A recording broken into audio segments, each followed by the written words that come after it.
If the movie's Rear Window or The Burbs taught us anything, it's that you never really know what your neighbors are actually about. They may put on a nice, pleasant, and perfectly normal face in public, but be entirely different in private. We would all like to think that our neighbors are our friends, good and nice people that are going to help and protect us from the real-world elements. But when Gayle's 30-year-old daughter went missing in the middle of the night, she had no idea that foul play was involved. She could never expect or thought that someone so close can be so evil. Nobody ever wants to think that the devil is living next door. She ultimately wasn't prepared for what she would uncover as she pressed further in her investigation and tore back the curtains of evil. Gayle, who's the mother, lives with her daughter and her grandson in their tiny little house on a relatively quiet street. That evening, Gayle went to sleep around 10 or 11 p.m. in the evening. Gayle hadn't seen Jennifer since they went to bed that night and started to become increasingly worried that something was the matter with her. At about 1:30 a.m., Gayle suddenly woke up out of a dead sleep. Gayle was hit with a strange feeling, call it a mother's intuition that something was the matter. She got up and checked on her daughter, but she wasn't there. She then checked all the bedrooms, but Emily was nowhere to be found. Now Gayle was really starting to get worried.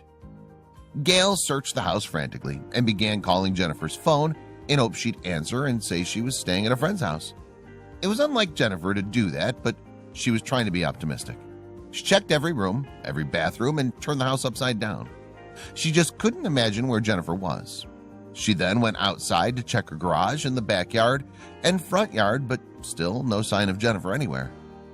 Gayle's intuition was right. Her daughter simply vanished in the middle of the night and was nowhere to be found. Gayle, who at this point was becoming increasingly worried, felt that she needed to call 911. She knew that once she made that call, it would kick off a chain reaction, but she felt it was necessary. She hesitated, thinking that maybe Jennifer would show up and she'd look like a crazy mom by calling 911. Gayle ended up making the right decision and called 911. She told them that her daughter was missing. The 911 operator told her to calm down and that they'd send the police over right away to her house. She hoped she wasn't wrong, but her mother's intuition kicked in and she knew it was a race against time to find her. Officers were on the scene almost immediately after the call. They quickly worked to calm Gayle down and asked her to explain the situation so they could help her find her daughter. Several of them wrote it off as her daughter just not coming home that evening, but with the mother as frantic as she was, they kept an open mind. Gayle explained that she'd not seen her daughter since she went to sleep that night. She woke up in the middle of the night and her daughter was nowhere to be found. It was very unlike her daughter to just disappear, and she'd never done this before. She wasn't answering her phone or her texts, and she just knows something is wrong. The police checked the neighborhood first, combing the streets and nearby blocks for any sign of Emily. They were unable to find any sign of her and began thinking the worst. By lunchtime the next day, they'd exhausted all possible leads and felt hopeless in finding Emily. At this point, the police felt the best thing to do was to declare her a missing person. Once the police did that, they'd have more resources to help them find her. This has now officially gone from a girl who didn't come home one evening to a true missing person case.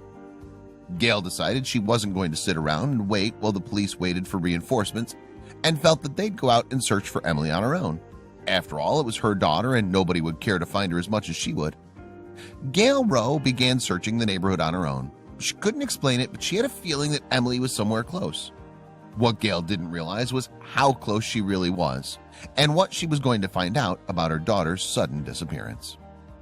Eventually, her friend Tracy accompanied her in the search to help and lend support. Tracy felt that her daughter desperately needed her and that she would accompany her on her search for her daughter. Tracy figured they'd just walk around the neighborhood and wait for the police and all their equipment to show up and help. The last thing she believed was that she and Emily's mom would be the ones to break the case wide open. Tracy couldn't have prepared herself enough for what was to come. Gayle and Tracy were exhausted after hours of searching and decided it was time to return home to rest up so they could have more energy to search later on that day.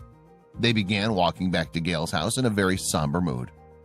As they were walking and Tracy was consoling Gayle, Gayle said she heard a scream coming from the direction where her house was. She quickly told Tracy to come over to where she was standing to see if she heard the scream as well. As Tracy stood there with Gayle, she didn't hear a thing and told Gayle she must be hearing things.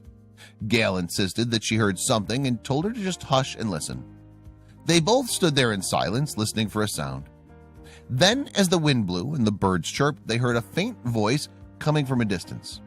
Tracy couldn't believe what she'd heard, as she too now heard what sounded like a scream coming from an abandoned shed right next to Gayle's home.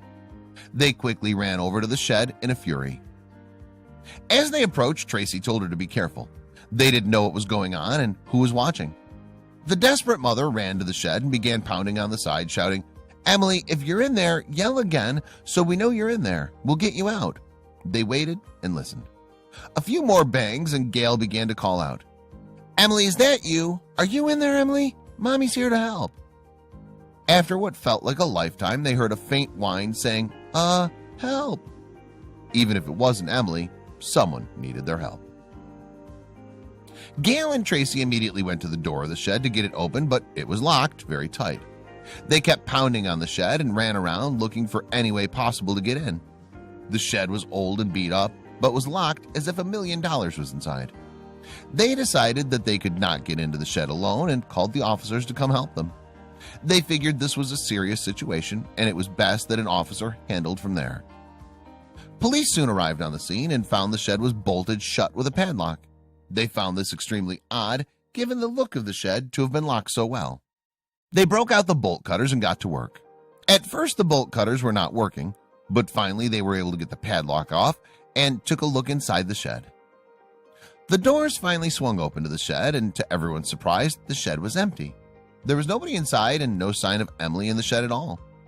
The police began to think that Gayle might have been hearing things. Gayle's friend Tracy told the officers that she heard the screams too and that someone inside the shed was somewhere. The police began searching all over inside the shed. They took everything that was inside the shed out in order to be able to show Gayle that there was nothing inside. Emily was nowhere to be seen. One of the officers decided that they should try to rip up the floorboards just so they can show Gayle there was nothing in the shed. This wasn't their property, but they felt they should do it anyways. The officers tore up the floorboards, thinking that perhaps something was hidden under it, and at worst they can calm Gayle down by now, who was completely frantic over the situation. After they ripped up a few boards, they saw something very suspicious, as if there was a hole in the ground.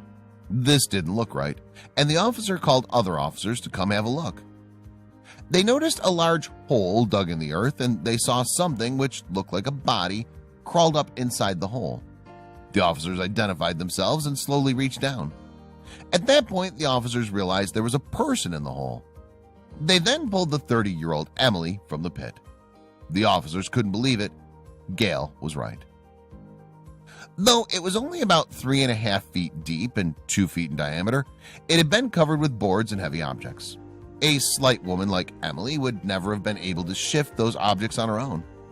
Officers immediately began wondering why she was down there. Did someone put her there?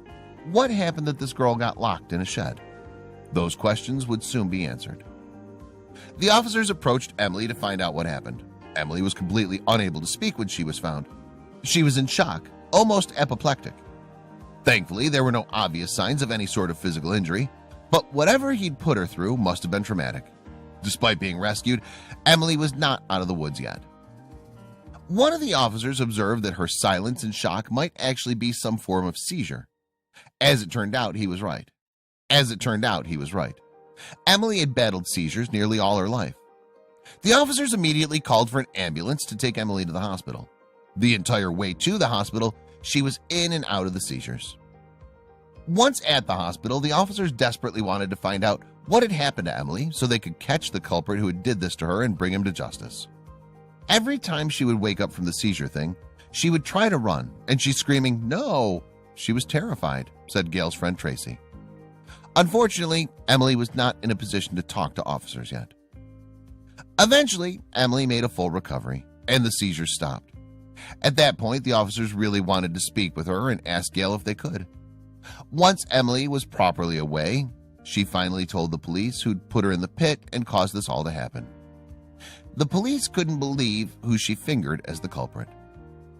Emily told them that her neighbor, Dennis Dunn, was responsible for taking her. The police officers were able to find out that the shed Emily was kept in was owned by Dennis. With this new information at hand, the police headed out to arrest Dennis Dunn. They wanted to know the reason why he kidnapped her, what his plans were, and how did all this happen. Police officers at 8 a.m. headed out to arrest the 45-year-old Dennis Dunn. They had to be extra careful as they felt he may be armed and dangerous and must take precaution. According to officers at the scene, he came to the door in a nonchalant manner, acting as if nothing at all was wrong. The officers felt this was very odd behavior. Dennis Dunn's criminal record wasn't exactly squeaky clean. He was arrested for drug possession at 3 separate incidents in 2007, 2008, and 2009, not to mention a string of traffic-related charges. Yet these misdemeanors were nothing compared to the escalation he exhibited when taking Emily. How did this man go from a petty criminal into a monster? The local sheriff's office reported a history of incidents involving Dennis Dunn and Emily Elliott. In October of 2006, Emily reported to police that her next-door neighbor had been harassing her with phone calls and text messages. At the time, she thought Dennis was just creepy, but harmless, and declined to press charges. That would end up being a fateful mistake she made. The abuse continued when he kidnapped her as well. According to Emily, Dunn would alternate between uncharacteristic pleasantries and downright abuse. When he closed the shed, he said, "I love you," explained Emily. He would make threats and call me a piece of shit. Dunn's history of mental illness would explain his behavior as well. Several months before the incident, neighbors reported that Dunn was in his yard, screaming and brandishing a pistol. They called 911 and officers arrived on the scene. He was disarmed and taken down without any violence occurring, but was subsequently admitted to Claremont Mercy Hospital for psychological evaluation. It was clear that Dunn was in real need of inpatient mental health, but he was released from the hospital with a clean bill of health after only a short stay. His paranoia worsened after he was released, when he called police 4 times in a month claiming intruders were trying to break in. Dennis needed help, but he was unable to get it. Emily No, who identified herself as Dunn's best friend, spoke out about him afterwards. She was shocked and terrified that someone she had known for years was even capable of kidnapping and imprisoning another person. She said, "He was a good guy. It's just really scary knowing that I've known somebody for 5 years and wouldn't see something like that." Friends and neighbors couldn't believe that anything like this could happen in their neighborhood. "Emily and her family are the sweetest people you'd ever want to meet," said neighbor Lisa Crawford. Lisa continued, "I get chills thinking about it. I've got 3 kids. I can't imagine." After his arrest, Dunn's father weighed in. Dunn's elderly father showed up at the scene later that morning to apologize to police for having to deal with his son. He was very apologetic that the whole situation happened. Meanwhile, Dunn was charged with kidnapping and will go before a grand jury. If he's guilty, he could face up to 30 years in prison. "I'm just lucky we found her, because if we wouldn't have found her, she'd be dead," Gayle Rose said of her daughter when all was said and done. Her determination to find her daughter not only saved Emily's life, but her abductors as well. Indeed, if she hadn't found her so quickly, Emily's seizures would have surely resulted in her accidental death and a life sentence or worse